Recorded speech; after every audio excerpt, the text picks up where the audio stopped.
Hello, good morning, and welcome to Now Streaming Show, a special edition of Sports Hour, and a little bit of trending news coming to you from the Advent Cable Network, Nigeria TV, here in the capital city of Abuja. I am your uncle this morning, Chikwebuka, and we have a lot to discuss this morning, panning from the happenings on the news headlines straight into the world of sports, and a lot of fun, especially the unexpected happening in the world of sports.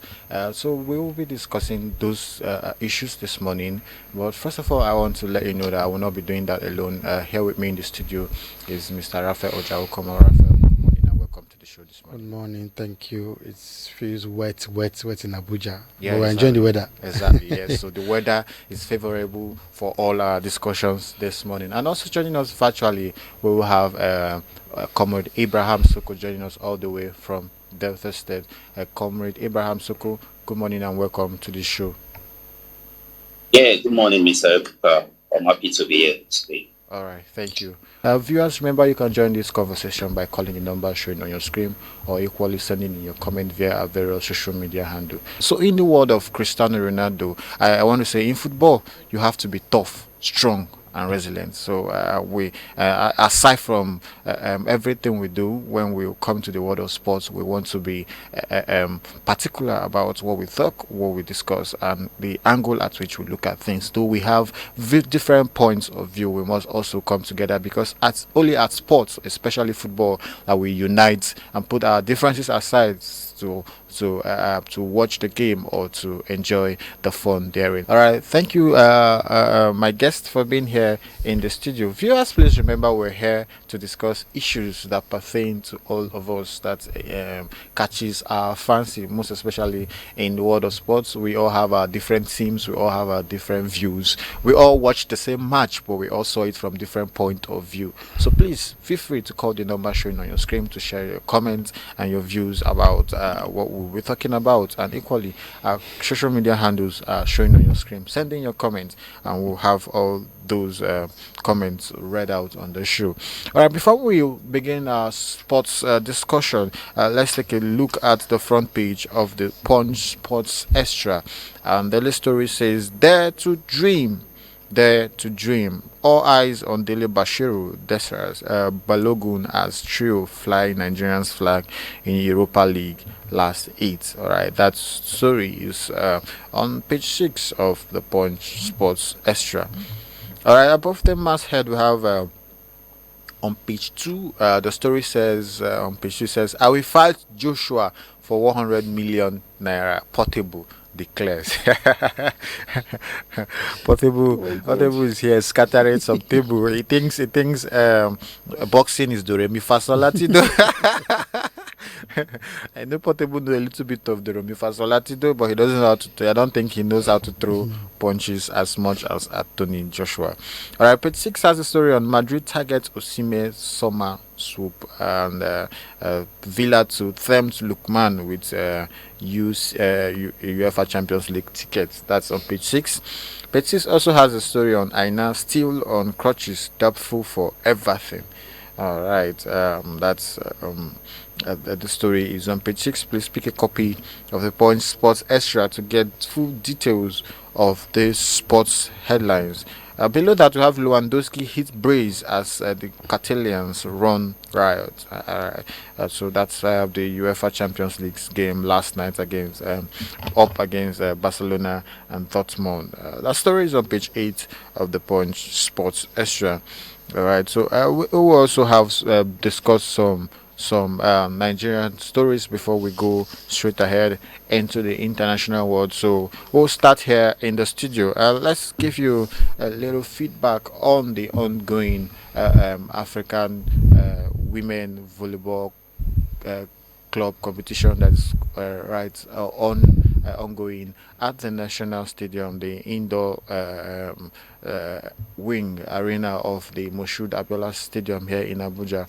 And currently, a lot has been happening, and we joined forces to give a thumbs up to the Comptroller General of the Nigerian Custom in the person of Bashiru Adewale Adeyini. He's been a wonderful host. He's been superb in his support and his participation in the African volleyball women volleyball club competition that's ongoing, and a lot of comments and a lot of appraisals has come out in this regard. So currently now we are at the semi-finals, and 4 semi-finalists have emerged. We have Zamalek from Egypt, we have CFC of Tunisia, we have Kenyan Pipeline from Kenya, and Al Ali of Egypt also has emerged after recording victories in their quarterfinal matches yesterday, Wednesday, 9th April 2025, at the Moshood Abiola International Stadium. So we have a lot of matches still line up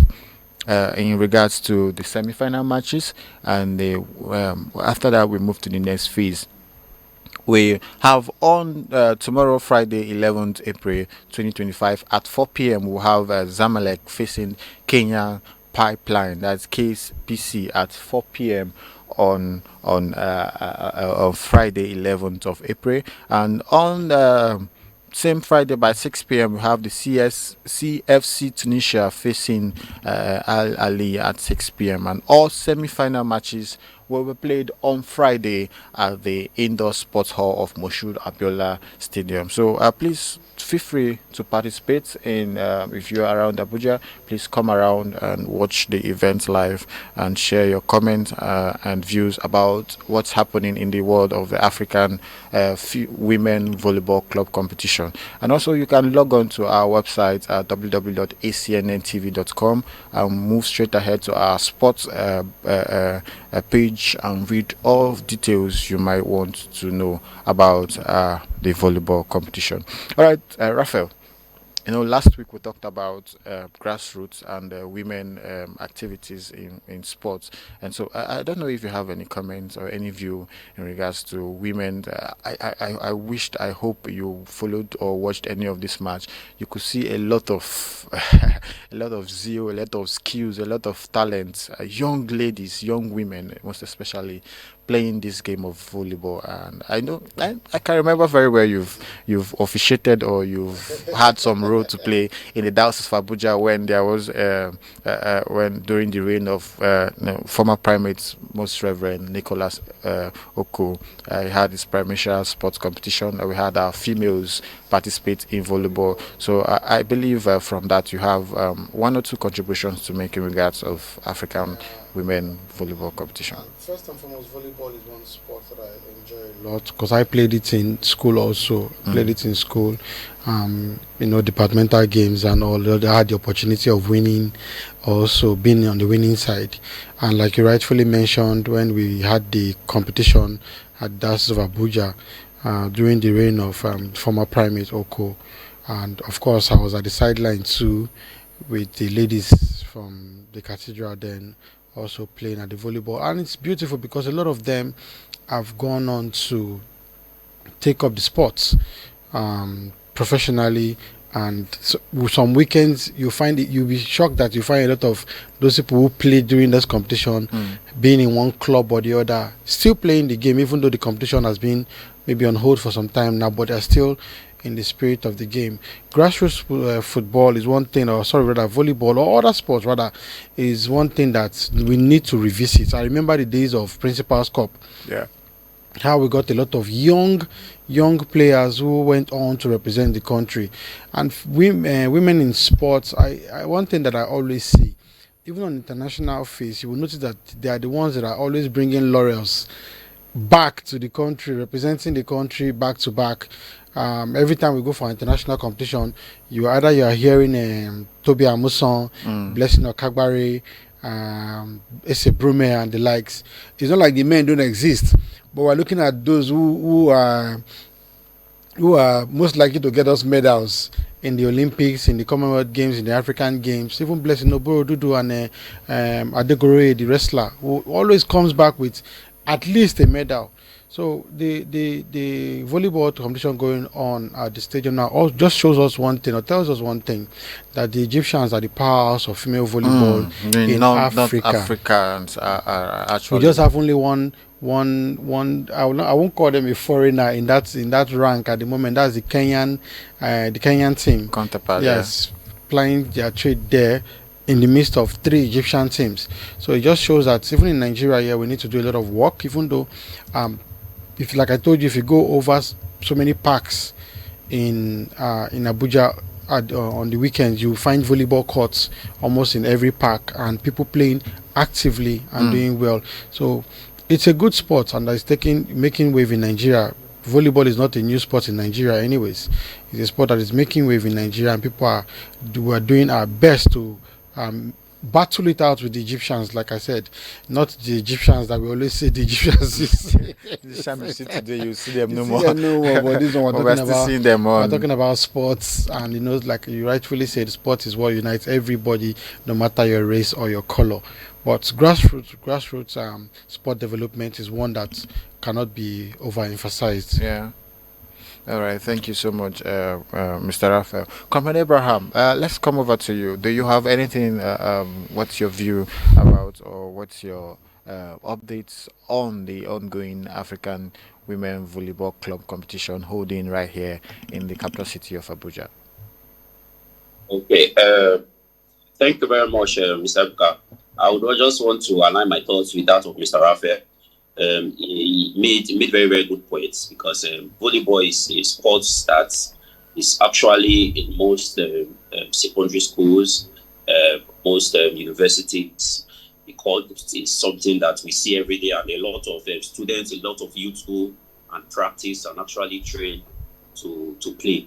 And I noticed that in the African championship, the club championship, all the Nigeria teams have actually crashed out. I think there's a semi-final duel between a Kenyan club and an Egyptian club already.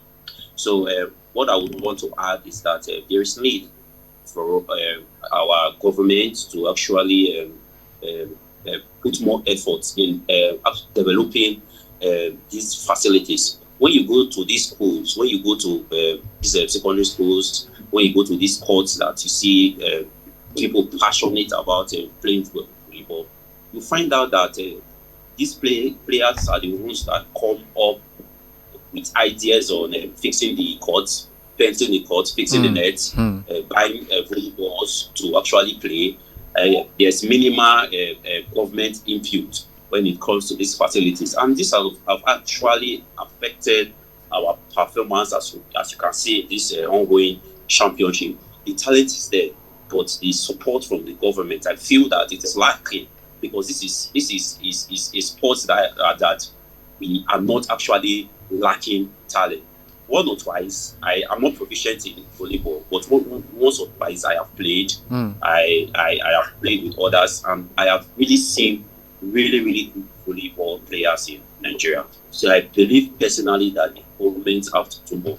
It's not enough for us to host in Abuja. Yes, I saw the facilities now, and they are actually good, but we have to actually replicate these facilities all over the country, and this is even going to help in empowering our youth, because you never can tell, as Mr. Raphael said, from there in the days of the principal corps, the principal corps actually produced talent that went on to represent the world on the global scene.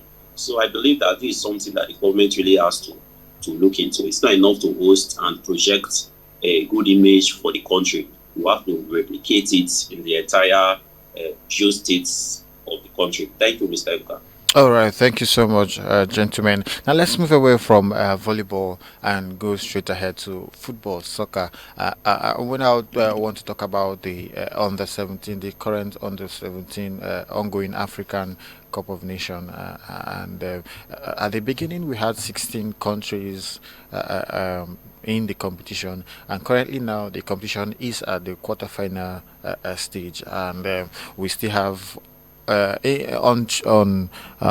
the futures, we still have countries like Burkina Faso, Zambia, Morocco, South Africa, Ivory Coast, Senegal, Tunisia, Mali, Egypt, Angola, Uganda, and Gambia still on.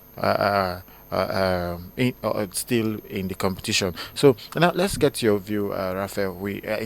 Couple of weeks ago we were lamenting how our under 17 boys weren't able to qualify for this event, but I bet you can testify of risings of new stars. We see a lot of players already being spotted in the ongoing under 17 game, most especially one young man from Tunisia and another one from Morocco.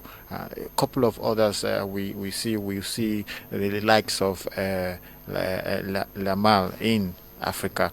So I want to get your view about the ongoing under 17 African Cup of Nations.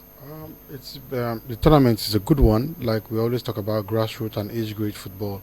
And one thing about age grade football under 17, under 20, if you don't excel in this tournament, there's a very huge chance that you disappear in the In scene, the scene of football, in yeah. the scene of football. So that's why whenever they go into this tournament, everybody try so hard to showcase themselves, so they get into a good standing.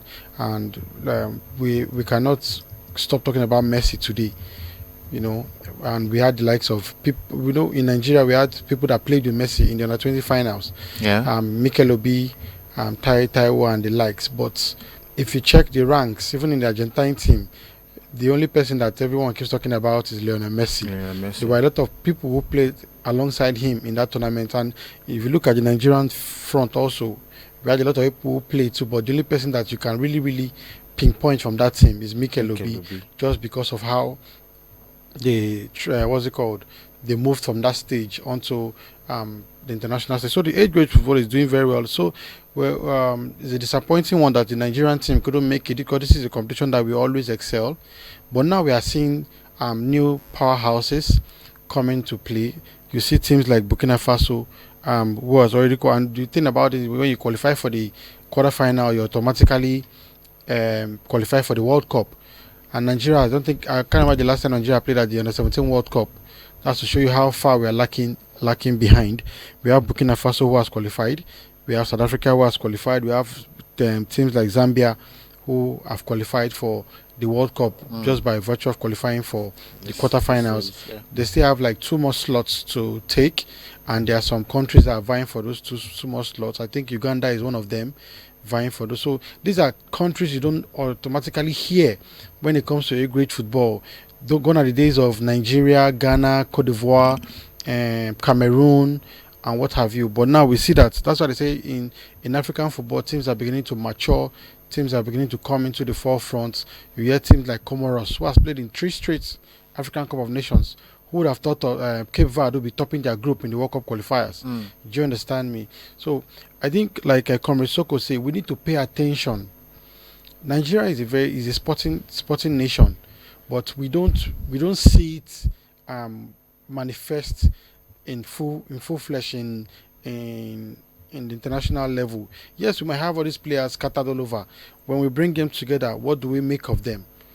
But the tournament, like I said, has been a good one. There's been no controversy thus far, and everything has been moving on smoothly. My prayer is that, because when you have competitions like this, when you do well on the international stage, that is what informs your number of what's it called? Caps. Not even caps, the number of teams that are allowed Okay. to come into the tournament. Okay. If you do well, they increase the number of teams that come from that region. And I'm praying that these teams that have qualified for the World Cup, when it's time for them to play at the World Cup, they should also represent Africa and do Africa well, so as to increase the number of teams that are allowed to qualify. Maybe Nigeria will follow back door one day. And thank you very much. All right, thank you so much, Raphael. All right, so let's get your view, Comrade Abraham Soko, about on the ongoing under 17 African Cup of Nations. Thank you very much, Mr. Ebuka. What I would want to just add is that when we actually younger, I actually heard there's people talking about a very good talent for Joss. That is actually a very good player, is one of the best in just at that particular time. And the person in question was Mikel Obi. And I actually got the chance. We actually got the chance to watch him in the under 17 World Cup at the time. And I think he won the silver, the golden ball, no, the silver ball for that tournament behind Messi, who won the golden ball for the tournament. And the stories were not were actually accurate because he was actually a talent at that particular time. And this was before he came to Chelsea and he became a more defensive style player. Then he was an attacking midfielder and he was actually a bundle of talent. The reason why I brought this illustration is that this actually gave us the opportunity. This actually gave him the opportunity to showcase himself to the world. And it was after we could see in Nigeria that Nigerians had already recognized his talent, but at the global scene, there was no opportunity to actually showcase his talent. And he actually got this opportunity in the Under 17 World Cup at that particular time. And this was where he now started getting attention from United and Chelsea, and there was even a rivalry at that particular time for his signature. So the point I'm trying to make now is that we don't have that opportunity to showcase our talents right now, and it is really, really unfortunate. We have players that are training morning, evening, every day. We have talents, but due to one reason or another, we due to probably administration and administrators, we have not been able to qualify for this age grade tournament, and it's actually leading to a dearth in indigenous talent. So we actually need to do more. I can see that the likes of Morocco, South Africa, they are actually in the under 17 AFCON, and they are actually doing well. And as you have rightly mentioned, the tournament is already sporting one or two talents. Who is not to say that this talent is going to go on to play for the big clubs in the world tomorrow. So I believe that it's actually painful. Nigeria have to really do more and develop our age grade sports in general, not just football, volleyball, swimming, and sports in general.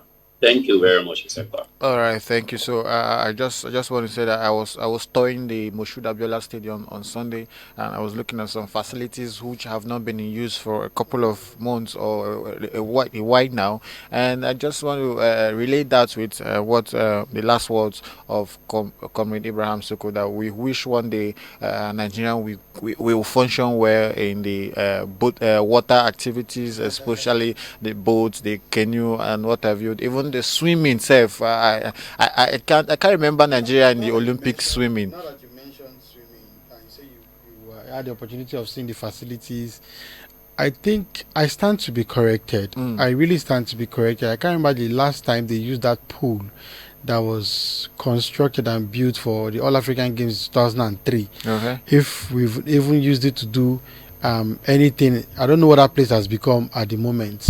I don't know what it looks like. You know, I just see it from the outside, from afar. And also the velodrome. The velodrome was actually built for something, but I don't think it's being used for that purpose anymore. So we have these facilities. That's why I said Nigeria can build anything you want them to build, but maintaining it is the major problem, and what we do with it at the end of the day is the major problem. Like I was rightfully talking about the under 17. Now, if I mention the teams that are vying for one spot or the other, you'll be marveled. Like I mentioned, we used to talk about Ghana, we used to talk about Nigeria, we used to talk about Cameroon. But right now you're having teams like Burkina Faso and Zambia, Morocco, South Africa, Ivory Coast, Senegal, Tunisia, Mali, all qualified at the FIFA Mondial, just leaving space for two more teams to join the qualification. And who are those teams that are going to vie for this? You have Uganda, you have Gambia, you have Egypt, and you have Angola. Where are the powerhouses of these age grade football teams? People have forgotten that you don't just get results if you don't work. Like we always say, faith without work is dead. You must show your workings, and we're excelling in this age grade competition because we had grassroots tournaments. Principals Cup and what have you. And then if I get to a point where they even play it and play intercountry under 17 tournament, I remember that Nigeria then will play against Ghana, and it will be sponsored by, I think, a Coca-Cola bottling company then, and they just play all these formality games, and you see strong players like he rightfully mentioned. Mikel came through the ranks from the under 17, went to a tournament in Finland. Yes, Nigeria did not qualify for that tournament, but you could tell that it was a star on that pitch. From there to the under 20, then to the 23, and then the Super Eagles, and we saw that under him also he won the Nations Cup. Do you understand? So we need to go back to grassroots sports. I'm happy that the Niger Delta, they're having a, what's it called, games ongoing. Yeah. I don't know how many people are following the games at the moment. You could go there, search for these raw talents, and build them into what you want them to be. Not when it's 3 months to Olympics. You start looking for people that will go and bring gold. That teams like USA, China, Australia have been working for from the previous Olympic. You want to go and compete with them for medals. Doesn't make any sense. So I think we need to get to a point where we work and expect our work to give us results. All right. I'm saying in regards to the just concluded sporting festival that happened within the Niger Delta, I want to ask in those persons that have participated in one activity or the other, and a few talents that have been discovered, how can we capitalize on their abilities in order to bring them to the world front? And let it not just end at that level. Let's see them being groomed and brought up to participate or to represent the nation in the Olympics and other world competitions. These are tournaments that the Sports Commission, even though the chairman of the Sports Commission, Diko, was on ground to unveil. Do you understand me? This is a tournament that everybody should be focused on. It's a grassroots tournament from the Niger Delta. I know whenever we have the national sports, teams from Edo, Delta are always doing well. What are these people doing in their states that are making their athletes come out good? And after they finish the tournament, what do we do with, what's it called, with the emerging talents from there? I'm looking at the table. As at day 3 of the event, Delta was already topping. Delta was already topping with 20 gold, 10 silver, 9 bronze. We had Bayelsa 12 gold, 8 silver, 7 bronze, and then Edo State third. I talked about Delta and Edo. They have a way of coming tops whenever there's a tournament going on in Nigeria or from that region.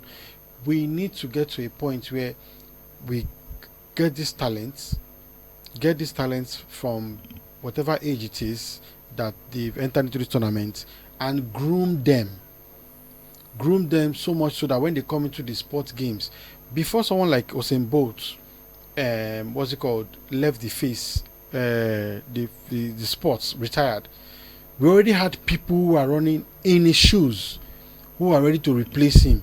Imagine an Usain Bolt leaving, and then you still have Jamaicans still filling that spot in the short distance races, 100 and 200 meters. So you need to have people. Gone are the days of the Olushoji, Fasuba and Co. That would the Davison brothers who used to run for Nigeria, Francis Obikwelu, and so on and so forth. We need to get to a point where these sports don't die because one set of people left. We need to have a system where, as one set is going, we have another set filling up that space. There is no void in between. And games like this, tournaments like this, competitions like this are what helps us. And I keep mentioning Principals Cup. I never played in it, but I watched it and I saw how big this tournament was then. When you have junior boys playing against junior boys, senior boys playing against senior boys from different schools. In fact, any day a school is going to play, it's almost like the school declaring holiday, because they want all the students of that school to be on that field to support the team. So it was a big deal. What happened? What killed it? I think we need to get to a point where people need to focus on focus on age grade competitions and seeing how we can better our sport in Nigeria. Because if you don't have a source where you can draw talent from, at a point when the ones you know already fade out. Your sport dies. All right.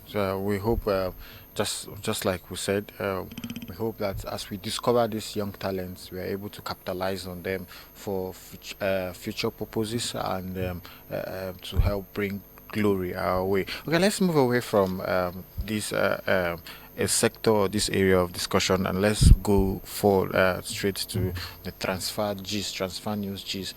We have a lot of news, a lot of rumors, a lot of targets, a lot of things happening in the world of transfer currently. And we also have the likes of Van Dijk and Mo Salah in view of renewing their contract with an extension of 2 years at Anfield. We now at Man City we see the likes of Kevin De Bruyne announcing that he is going to he's not renewing his contract with the Citizens and he's ready to for another phase of life, and a whole lot of other news on the transfer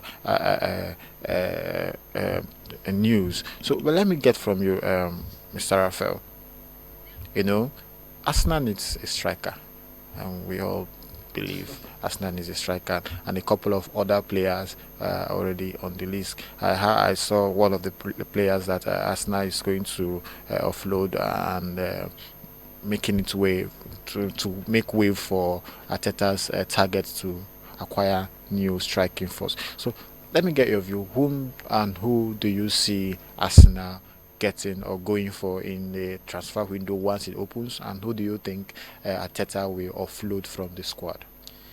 If you ask me, before I begin to sing, if you ask me now who I go, if you ask me as an Arsenal fan, as a football loving fan, there are a lot of people that I will drag into that team just to make sure that the team does well. Of course, when the team is doing well, it makes me happy.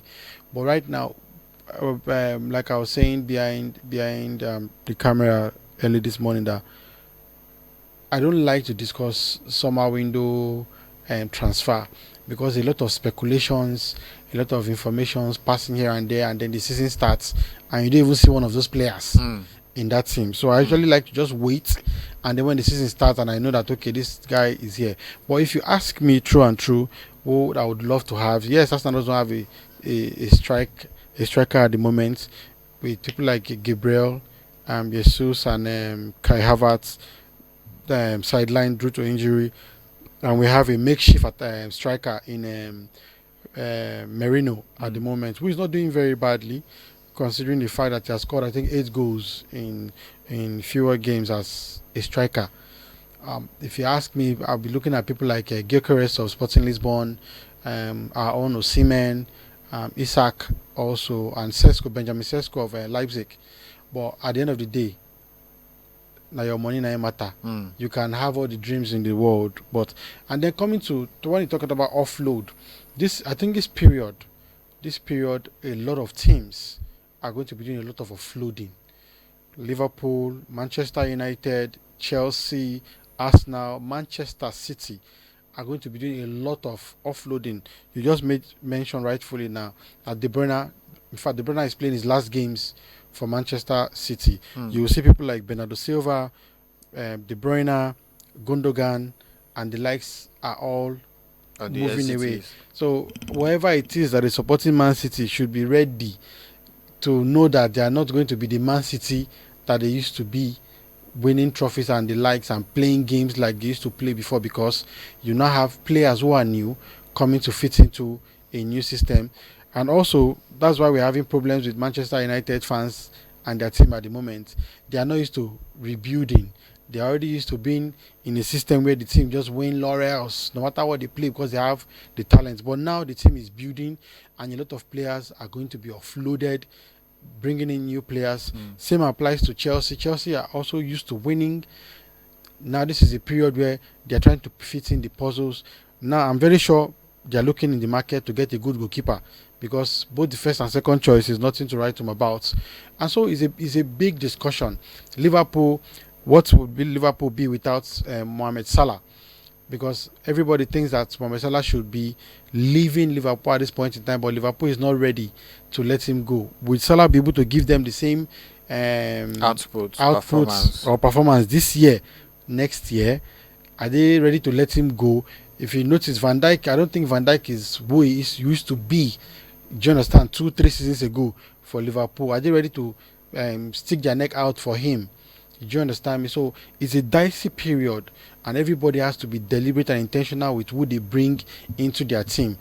Now, I was talking about Chelsea not having a good goalkeeper who would help them shore up their defense and what have you. Don't also forget that they're also looking for a credible attacker who would also help them ship in the goals. The bulk of the load has rested so much so on Palmer. Now we don't even see Palmer on the field anymore, even though he's on the pitch playing. You Yeah, see we people don't like notice him yeah, we anymore. don't notice him anymore. You see people like Enzo now coming up to what's it called, grind out result for Chelsea. So it's a lot. This summer is going to test coaches. Like I mentioned, Arsenal also. A lot of people. There's a player in Arsenal that has not played. I don't know if he has played up to 10 games. Tomiyasu, since he was signed. I don't know if he has played up to 10 games since he was signed. Other one injury here, one injury there. So a lot of people are going to be doing a lot of shipping out and bringing in. It now matters on who blends well to be able to carry on with whatever it is that the fans want them to do. And fans should be ready to be patient with these clubs. Thank you very much. All right, thank you, Mr. Raphael, for your view. Comrade Abraham Soko, I don't know if you've been following and you've heard what Raphael has said in regards to transfer news with Arsenal team in consideration, and he also made mention of a couple of other players cutting across from Man City, Liverpool, and then Chelsea. So let's get your view now on the uh, all right, I think Comrade Abraham Soko is not on the reach. All right, so let's move ahead. Just a couple of hours ago, um, a few persons were of the mindset that Arsenal will collect, Arsenal Oh will my god. collect from Real Madrid. Well, after the first leg of the quarterfinal, we saw the likes of Declan Declan Rice Rice. cooking rice for Real Madrid, and Real Madrid were just sitting down enjoying the rice. So I want to get your view about the review on Arsenal's performance against Real It's Madrid. it's painful that Dr. Izu is not on the show today Okay, because Doctor that's the Izu is a person. Real Madrid Yes, that's the fan. person because he I won't blame him anyways. I won't blame him. When you have a team who has not really been up and doing, Mm. everybody just comes up with the whole idea of no be Arsenal. They will trash them, they will do this and they will do that. Bellingham said something after the game. He said the game would have ended with 6 or 7 goals. 6 or 7 goals, and if you had watched that game, you would have seen that if Arsenal had a what's it called? Points man. A point man, it would have been more than that because I don't know what happened to Madrid on the night. Madrid did not come to be the Madrid that we know them to be. So it was a field day for Arsenal. Arsenal had enjoyed. In fact, when Rice was going to take that first free kick, I remember telling my younger brother and those who are around me, I said, Arsenal doesn't have a free kick taker. They should just play Set piece whatever they taker. want to play. Yeah. Do you understand? Because they were wasting too much time setting the ball. So I was just like, just play what you have to play. And then, when they played the free kick, it was not shown from a close view. We just saw the net move. And then you had another AC Milan leading by 3 goals to 0, and then Liverpool came from nowhere. They call it the Istanbul miracle.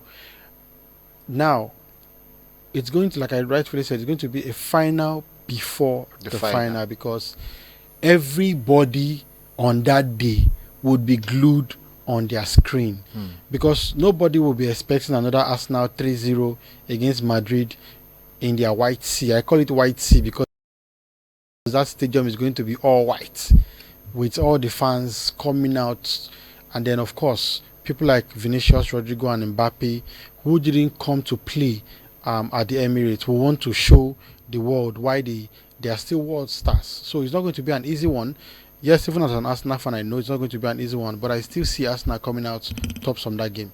All right. So from that, we see the likes of Real Madrid's Mudriks equaling the performances or the appearances of Karim Benzema, where he now has the same records with Karim Benzema at the European Cup competition. And what do you have to say about Carlos Ancelotti? Do you think at the end of this season whether he will still stay in Real Madrid? We're already reading. Even if you check your headline that you read, we're seeing that Perez is already saying they want Alonso to replace him.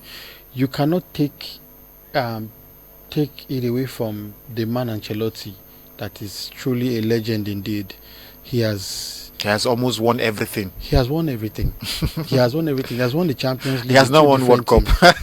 That's of course he has not gone into country football. Yeah. All we know him for is club side football. I think he has also won the Champions League as a player. He has won it as a player, won it as a coach with AC Milan, with Madrid, and then he has, I think he has 5 Champions League to his name.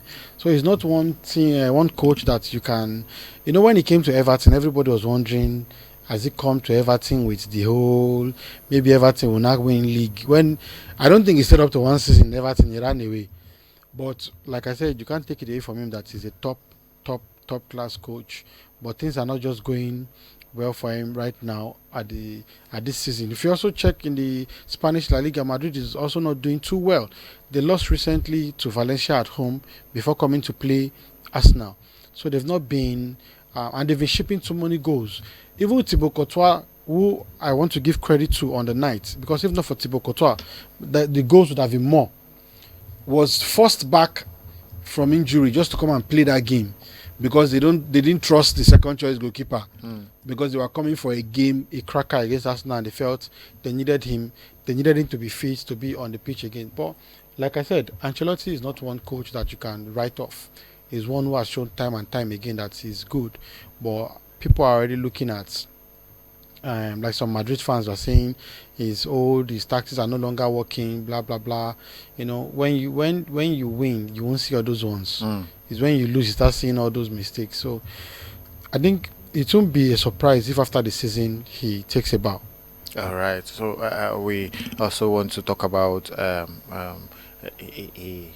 player that a whole lot of persons will think that he's at the point of phasing out from football, and you still see him banging in goals. He play person of Robert Lewandowski.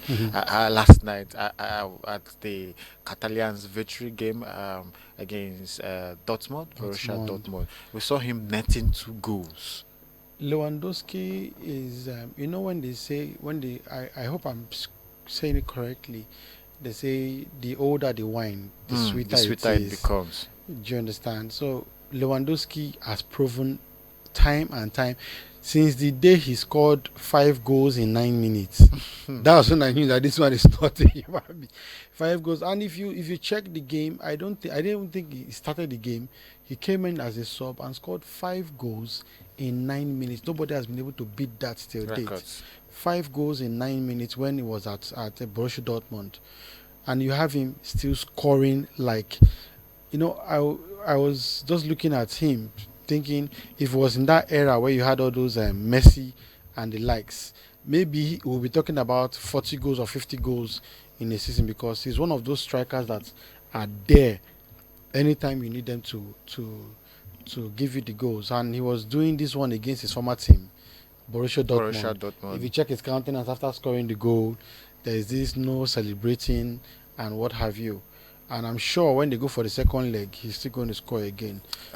All right. So we're having a lot of reviews, viewers on the just concluded first leg of the UEFA Champions League quarter-final games, and we're sure you can send in your comments on our social media handle or call to share your point of view. But before we round up on the show, let's take a look at the weekend futures and let's see what our guest here in the studio has to say about what we're expected this weekend. This weekend we have a couple of matches lined up, ranging from the English Premier League to the Spanish La Liga to the Serie A to the German Bundesliga and what have you. So we want to find out from you. Just take your pick. Take your pick. I don't want to point out, but take your pick from the EPL. matches. We know that Liverpool is currently running at the top of the table Table with 12 points. to pick their trophy. But there are still a lot of matches, decisive matches that are they are up against in the Uh, EPL 2024-2025 Now, league. there are things to look out for right now in the EPL. The eventual champions, and then before we usually discuss top four. Mm. Right now, because of Arsenal's, I think Arsenal and Aston Villa's Champions League Participation. participation and how far they've gone, the we're no longer talking about top four. It's now top five. Five teams are going to qualify for the Champions League, Okay. and now there's a battle. Well, that's why I say we're looking at two faces now. We're looking at who eventually becomes the winner of the EPL, and who are those who makes the top five. And we know we already have Liverpool, Arsenal, Nottingham Forest, Chelsea, Newcastle at the moment. City is sitting sixth. Man City will be playing Crystal Palace. Man City has become somewhat ordinary that teams come now and get results either in their home or away. So, and Crystal Palace is a team that has found form somehow, and they're getting results week in, week out. So it's one to look out for. Brighton, Leicester, that's a win for Brighton. So I don't expect anything to come out from there. Same thing with Aston Villa and Southampton. Arsenal, Brentford is going to be a tight one. Another game I wanted to look at again is the German Bundesliga, which the gap is drawing closer between Bayer Leverkusen and Bayern Munich. That we thought Bayern Munich could have gone all the way, but Bayern Munich will be playing against Dortmund, who just lost to Barcelona and who are not in good form. But somehow, when they find themselves playing their rivals, they always churn out the results that is required. So I believe that this weekend is going to be a cracker, and things will begin to fall into place and getting into shape. All right, thank you so much. This weekend, there are a whole lot of actions lined up for this weekend. Moving from the English Premier League, German's Bundesliga, France League One, Serie A, and what have you. There are a whole lot of actions lined up for this week. Also, don't forget that there are also actions lined up for the ongoing African Under 17 World Cup AFCON. There are a lot of matches equally lined up. So get yourself abreast with the happenings around these games. Watch one or two of the matches and have fun. Just have fun, because it's sports that brings us together. It's at the point of sports that we enjoy ourselves, put away our differences, and see a brighter part of our being together. All right, so viewers, this is where we'll call it a day for today's edition of Now Streaming Sports. I want to say a very big thank you for being there, and thank you to our guest, Mr. Rafael Ojakobo, for finding time to come to the studio this cold morning in the capital city of Abuja. It rained last night, and everywhere is quite cold. And also to say thank you to Comrade Abraham Soko. Comrade Abraham Soko joined us all the way from Delta State virtually. So thank you for your views, thank you for your comments, and thank you for all your analysis. All right, and we hope that in subsequent editions of the show we'll have your comments rolling in and your calls equally coming in to share your views and your points. All right, viewers, I leave you with this: the beautiful game of football, of sports, of volleyball, of every form of activities ignites passion, fuels our dreams, and unites a lot of persons, a lot of communities, a lot of different factors. And the world of sports, of games, unite every of us, reminds us that in the pursuit for victory, we can discover our greatest triumph and most profound lessons that we are one under the same God, under the same divinity, and we are pursuing one goal. And so, with this, I leave you with these words of Jesus Christ: that in the world you will find tribulation, but in me you will find peace. And please, let's pursue peace and follow peace with all men. And until we come your way again next time, I am your anchor Chukwu Ebuka, and from us here we say a very good bye.